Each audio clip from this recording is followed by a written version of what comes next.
قرآن کریم میں جو آتا ہے نا هو الذی بعث فی الامیین رسولا، یہاں وہ بات ذکر کی جاتی ہے، سیرت نگاروں نے ذکر کی ہے. ویسے تو اللہ تعالیٰ اپنا پیغمبر جہاں بھیجنا چاہے، جس کو منتخب کرنا چاہے، جس قوم سے منتخب کرنا چاہے، یہ اللہ کی مرضی ہے.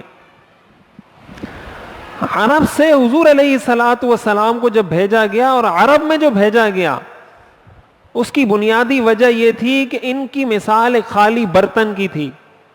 یہ پیاسے تھے، ان کو طلب تھی، تڑپ تھی، ان کو پتہ تو نہیں تھا لیکن ان کے پاس کوئی دین نہیں تھا. جیسے مجوسیوں کے پاس اپنا دین تھا، صحیح تھا یا غلط، اپنا مذہب تھا. عیسائیوں کے پاس اپنا دین تھا، ان کے پاس کوئی دین نہیں تھا. یہ ایک طرح سے خالی تھے. اسی کو قرآن نے کہا ہے هو الذی بعث فی الامیین رسولا، کہ اللہ وہ ذات ہے جس نے امی لوگوں میں، ان پڑھ لوگوں میں اپنے رسول کو بھیجا. مقصد یہی تھا کہ وہ مذہب کے لحاظ سے ان پڑھ تھے، مذہبی لحاظ سے ان کو کچھ پتہ نہیں تھا کہ ہم کس سمت میں جا رہے ہیں، صحیح جا رہے ہیں یا غلط جا رہے ہیں. اللہ تعالیٰ نے ان کو بھیجا تاکہ یہ جلد حضور علیہ الصلاۃ والسلام کی بات کو قبول کریں اور اس کو ایکسیپٹ کریں. دوسری بنیادی وجہ حضور علیہ الصلاۃ والسلام کو مبعوث کرنے کی وہ بیت اللہ ہے. قرآن کریم میں آتا ہے ان اول بیت وضع للناس للذی ببکۃ مبارکا وہدی للعالمین، کہ دنیا میں سب سے پہلا جو گھر تعمیر ہوا ہے وہ بیت اللہ ہے. حضرت آدم علیہ السلام نے بیت اللہ تعمیر کیا تھا، اور اس کے بعد مختلف ادوار میں اس کی تعمیر ہوتی رہی. حضرت ابراہیم علیہ السلام نے بھی کی، پھر اس کے بعد قریش نے بھی، مشرکین مکہ نے بھی کی، اور آگے پھر حضور علیہ الصلاۃ والسلام کے بعد بھی اس کی 2 دفعہ تعمیر ہوئی ہے. تو یہ مذہبی اور روحانی لحاظ سے یہ جگہ مرکز تھی.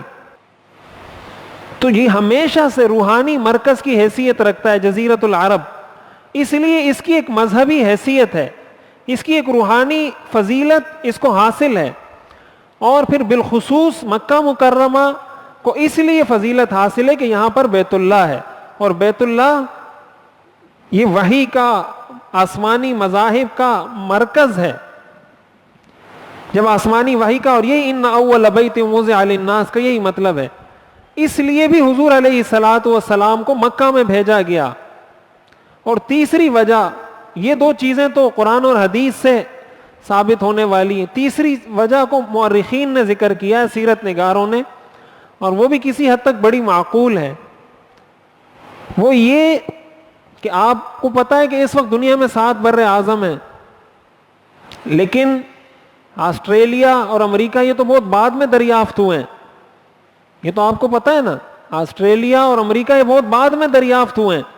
حضور علیہ الصلاۃ والسلام کے دور میں یہ بر اعظم نہیں تھے، مطلب تھے لیکن کسی نے دریافت نہیں کیے تھے کہ وہاں بھی خشکی کا کوئی حصہ ہے یا نہیں.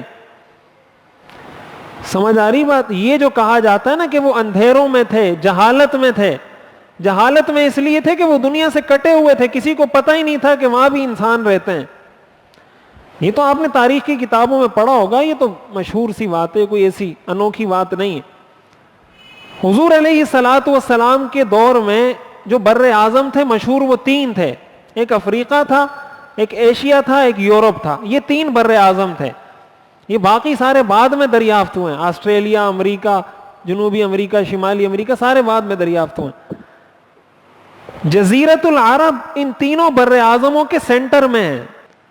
تو گویا اللہ تعالیٰ نے، اور اس کی بعض مفسرین نے یہ تفسیر اس آیت کی بھی کی ہے، وَكَذَلِكَ جَعَلْنَاكُمْ أُمَّةً وَسَطًا، کہ آپ کو درمیانی امت بنایا. اس کی اصل تفسیر تو کچھ اور ہے، لیکن اس کو بھی بعض مفسرین نے ذکر کیا ہے. تو حضور علیہ الصلاۃ والسلام کو اس لیے بھی بھیجا گیا کہ آپ وہاں پر دنیا کے سینٹر میں آئے ہیں، دنیا کے بالکل مرکز میں آئے ہیں، تاکہ وہاں سے علم کا نور، وحی کا نور پوری دنیا کے اندر پھیلے. تو یہ جزیرۃ العرب کا، یعنی حضور علیہ الصلاۃ والسلام کی وجہ بعثت جو ذکر کی گئی ہے کہ آپ کو کیوں وہاں بھیجا گیا.